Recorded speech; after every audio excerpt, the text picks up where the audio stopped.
Hey everybody.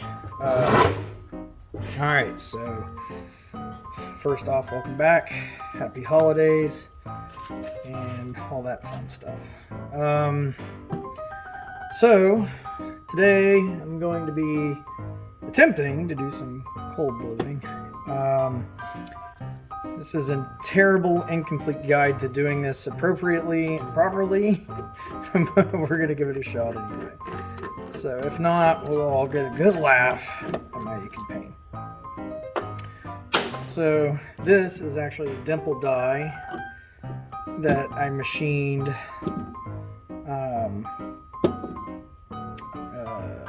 machined at work on one of the bigger lathes. Obviously, if you don't know what a Dimple Die is, a lot of people use them for race cars.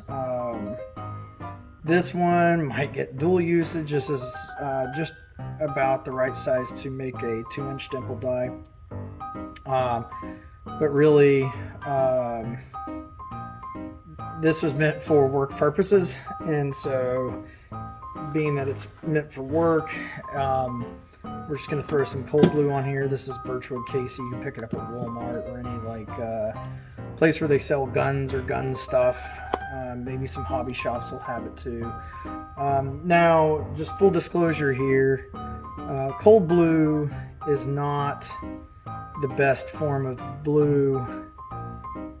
There's a whole bunch of different types of coatings and stuff for guns and machinery, like rust bluing, parkerizing, and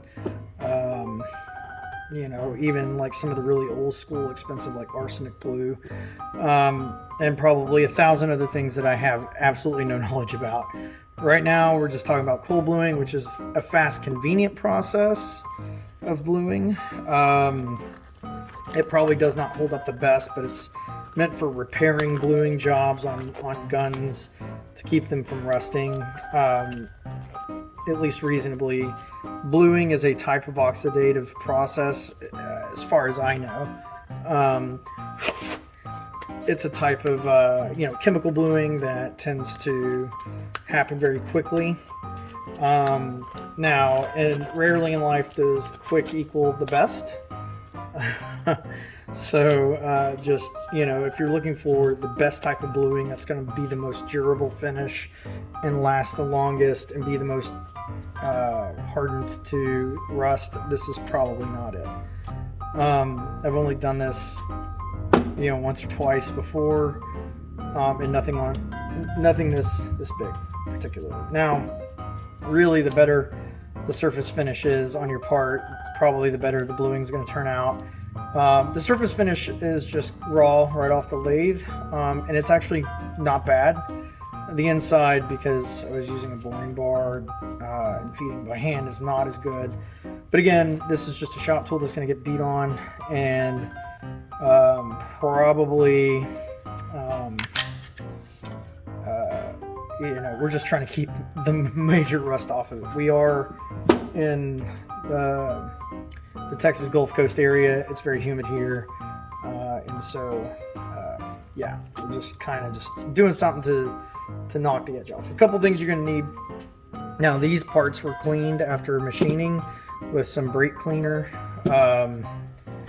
You really want to degrease these well, so we're going to start with probably just some acetone. It's just my go-to solvent cleaner that I use. Acetone.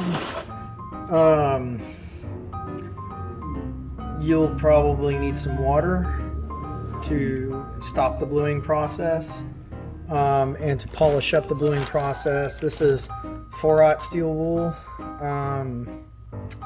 which is extra fine. I think it probably really requires like maybe 3/0 or something, but this is what I could find on Sunday, so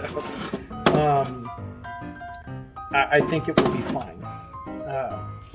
In fact, it might be better than 3/0. I'm not really sure. We'll find out. So the first thing we're going to start with is just thoroughly degreasing parts. And when I say thoroughly, I mean very thoroughly. Your finger oils on these things can be enough to make the bluing come out blotchy. Obviously, we don't want that. What'll be interesting is trying to get down on this bore. I don't think I'll be able to really do that effectively. But again, we're not looking... This isn't going into the science fair, you know what I mean? Or a maker fair or something like that. This is literally... I made it for my occupation to actually dimple photo eye holes in conveyors to keep product from jamming up there. It gives it a nice... But, this size dimple die would also work really good on, if you're a hot rodder and a sheet metal guy, you do some nice bead rolls, and then you could put some dimple dies in there to, put some dimpling into some of the holes and really kind of make it look super retro race car-y, and that's cool. A lot of people want that look. That would be really neat, especially on like bomber seats and stuff that people make for hot rods. But anyway, you get the idea. Picking up what I'm throwing down. So anyway, here we are. Man, this acetone. Now I have a fairly nice sized shop space on the property here, and but acetone fumes are strong, so I think we're gonna go put that away. Hold on. Woo! Get higher than a Georgia pine, boys, doing that kind of stuff. So anyways, I think how we're gonna go about this, now that we got this reasonably degreased, there's already a little bit of I wouldn't say flash rust or surface rust, but one thing you realize is that your fingers, the oils on your fingers will cause things to rust. So obviously this would be a moment to talk about PPE. This stuff is not something you want to get on you. Anyway, I would tell you safety glasses, like the chemical type, goggles, and obviously gloves. It's pretty much it's poison, so just treat it as such, right? So basically we're gonna clean everything really good, as it says. It says use denatured alcohol. I think acetone works fine. If we create chlorine gas, you'll see it here first, and I will pass out, and then as soon as I wake back up, if I wake back up, I will post this video. Let's see. Remove old bluing first.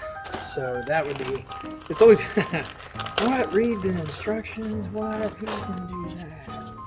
What? So first off, we're just going to, now I think this is probably plenty clean, but why not, right? The instructions say to do it, let's do it. By the way, I think I do a lot of welding and hobby stuff, a lot of TIG and some MIG, and I think that's why I use a lot of acetone. I think to me acetone dries really fast, and it does a really good job of degreasing. It just does a lot of really, it does a good job, right? It does a fantastic job. All right, so let's see, clean and rinse again. So we'll just do, now again, I don't think we have any problems with this being dirty, but let's just, the better you clean it, the better your results are going to be. That really kind of applies to anything where one of the requisites is to clean, right? I think, sorry about the focus there. when it comes to welding, which is, you know, something we're not doing, but the same thing applies to bluing, painting, anything that requires an extremely clean surface. The more time you spend, you know, prep, the better off things are going to turn out. And I can't even emphasize that enough. It's just the way of the world. You can't shortcut these things. You just really can't, no matter how much you want to. If you're like me, I'm like one of those types of guys who are like, oh yeah, I really want to, you know, I really want to get to the painting part, the finishing part, because it, like, you know, it's wrapping up a project and that's always fun. But, you know, take some time, clean some stuff up, because it makes the finish so much better. Okay, so now we're going to coat these parts liberally with this cotton ball here. Give it a minute, and then we're going to dunk it, polish it with some steel rust, and then we're going to, you know, repeat process. So as this goes on, you can immediately see it starting to blue, or, you know, oxidize, whatever you want to call it. Now, because I live in the Gulf Coast of Texas, it's still pretty warm here, but I have a feeling this is one of those things that the warmer it is, probably the faster this chemical reaction will take place. That's pretty much how it works with everything in the world. When it comes to chemical reactions, the faster, the warmer it is, the faster it will go. Now, you know, as far as my knowledge is, I'm okay with that, just mostly because, you know, this type of chemical process is one that we want to go relatively quickly. So just because, you know, time is money. Well, in this case, it's really actually not. It's Sunday, and this is something I don't have to glue this, and I'm not getting paid for this. It's just something I wanted to do because, well, you know. Now this stuff has a interesting off gas to it, kind of an odor that is reminiscent of rotten eggs and ham and old turds that have been baking in the sun. So anyway, if you ever use this stuff, you'll know what I'm talking about. Almost sulfury. I don't know what the oxidative elements to this really is, but I'm sure it's, you know. Okay. It's probably because, you know, maybe it's a sulfur, phosphor or something. Probably phosphor, because I think some of the other stuff is, Brownells Oxfo Blue is actually really nice stuff as well. So now we're gonna dump that in there. So we're gonna rinse. We're gonna rinse this one off. Oh, that one's still getting activated. Turned out nice for what it is, you know. I mean, something out of a bottle. I hear the kids calling. Hold on. Sorry, that was my kid. He's awesome. I'm 5. Normally I involve him in things I'm doing. I just feel that this is not one that we should involve. Okay, so we're gonna dump this one in. Let's see, we got some adhesive adhesion issues. I don't think that's the proper terminology, but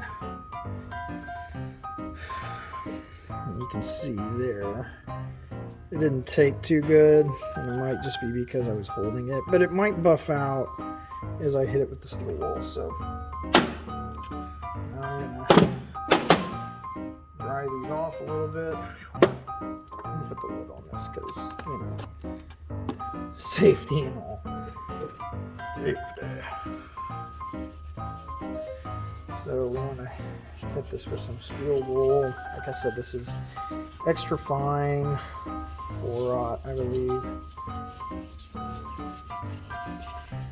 from the Lowe's Depot. So this actually turned out pretty alright considering.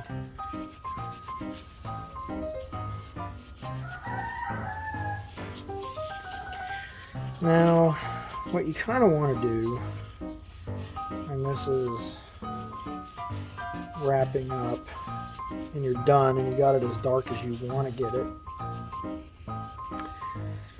And this is actually pretty dark. I kind of like that. It turned out is you put, you know, some oil on it, gun oil or, you know, 3-in-1 something. I think I got some 3-in-1 sitting here. That's probably what we'll use. Because, you know, why not? But anyway, I'll dry that off real quick. Oof. Alright.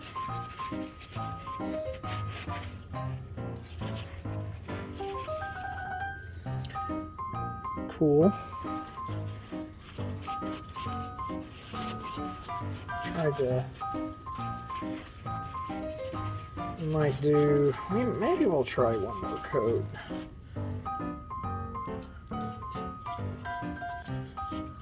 And I'll just.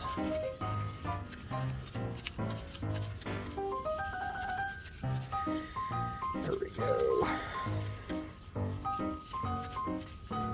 It's looking mighty fine.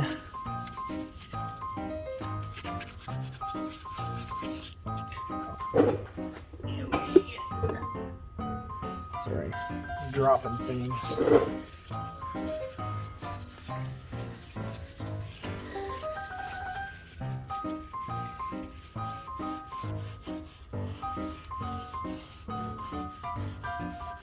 Sorry for the in and out focus. I'm using my phone. And the camera's pretty good on it, but let's be honest, I'm not like a pro YouTuber.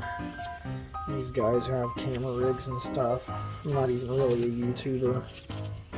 Just a guy who likes to occasionally make stuff and explain my stupidity on the internet. Alright. Okay. So, I think we can probably dry this off. You know what, we may go one more fast coat on it just for consistency. I think it might just kind of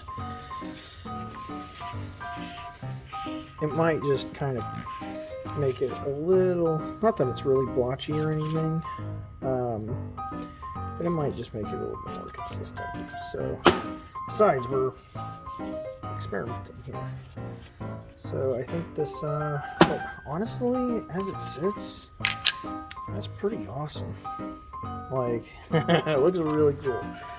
Alright, so we're going to do this uno más. Uno más tiempo? I don't think that's the right word for at least Mexican Spanish. So, we're going to do this one first.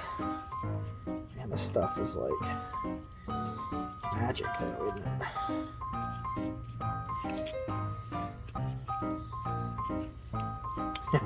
I mean, it's just amazing to me how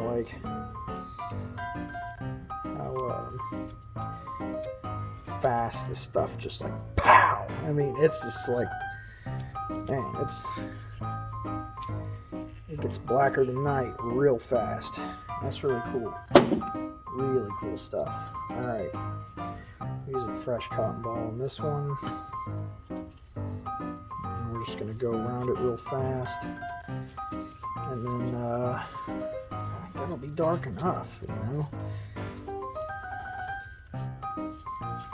I'm just trying to make sure that you know, it stays relatively even, because it comes out, you know, it kind of starts blotchy-ish, you know. But I plan to do this more often, so as I learn, maybe I'll come back and kind of revisit this.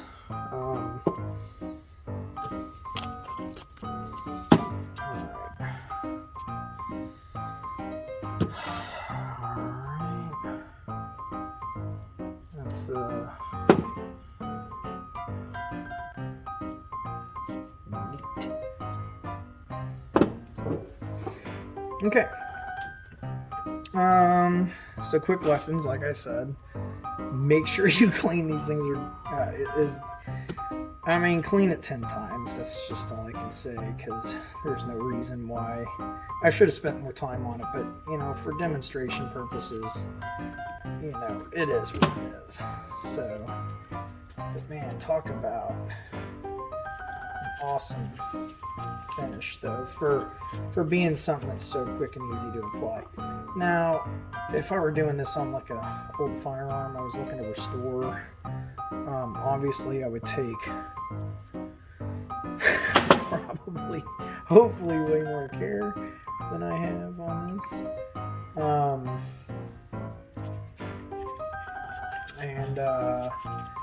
I would honestly probably look at a different type of bluing, like rust bluing. I've heard of people being able to do that in like their showers and stuff. Or if I was like a tool and die maker who really gave a damn about what he was doing, then I would probably plan to do this a different way. But I can say without a shadow of a doubt that this thing looks beautiful and has just an amazing finish for what it was. Now, I believe this stuff is $8 or $9 or something at the Wally World, or, you know, you can probably, you know, find it at 1,000 other places. You might be able to get it cheaper. Steel wool, $4 or $5 at your big box store. Just go in. It's probably in the paint section, because a lot of people use them for paint prep. You know, types of sanding, I guess. Whatever it is. Now, maybe what I would do is try the Brownells Oxfo Blue. That's a competitor product. I think it's what I would consider a competitor product. You know, they're all probably different and the same. Man,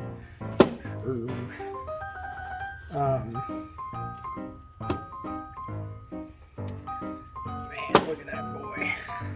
It's really cool.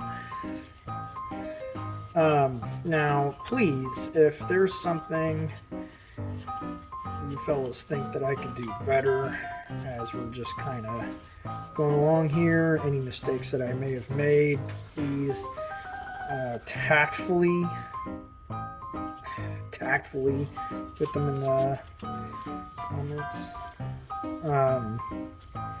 I'd like to maybe try different methods. You know, some people might tell me some things that I missed, and that's cool. I'm okay with that, you know. I just want to make sure that, you know, we can share some ideas here. So, I will need to, at some point, start editing my videos for time, because I know you guys don't want to sit here and watch me polish stuff. But all in all, I do have a computer we could do this on to and edit these. But it's more of like, you know, my time off from work, I like to spend time with my kids and my wife, and take care of the property, maintain things. And making videos is cool, but I don't, a lot of people want to sit there or a lot of people have time to sit there and edit and make them way more enjoyable to watch. And I admire those people because I'm not like them. Maybe one day. You never know. Pow! Right in the kiss. Okay, so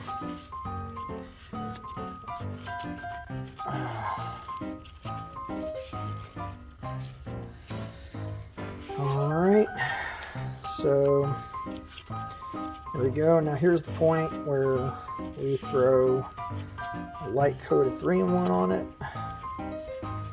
because that's what's nearest to me right now. I suppose any machine oil would work. I guess you could get away with like WD-40 or something.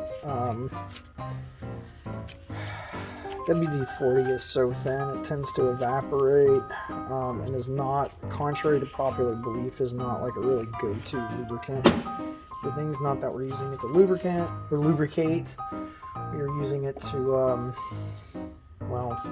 keep rust off of something, but you really should use something a little bit more substantial than that. One guy's opinion.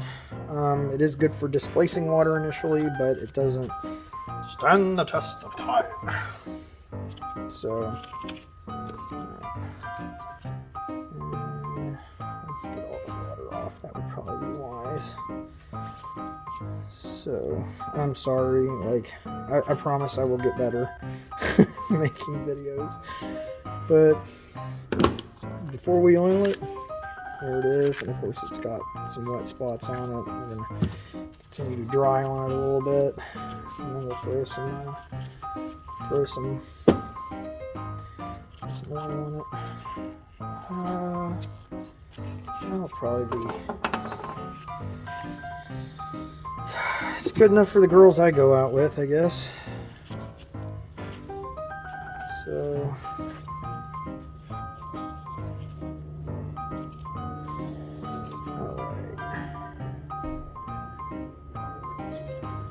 Alright, I'm gonna pause. Alright. It's the finished product with a light bit of oil on it. As I made this, if I would have had a fine thread bolt, I would have used that. If you make one of your own, I would suggest that being the difference that you make. Maybe I'll put some drawings up here. Maybe the next time I make one, I'll video it. I did get a couple of shots, but nothing wowing. But anyways, I think it turned out beautiful. You guys have a happy holiday and a wonderful weekend.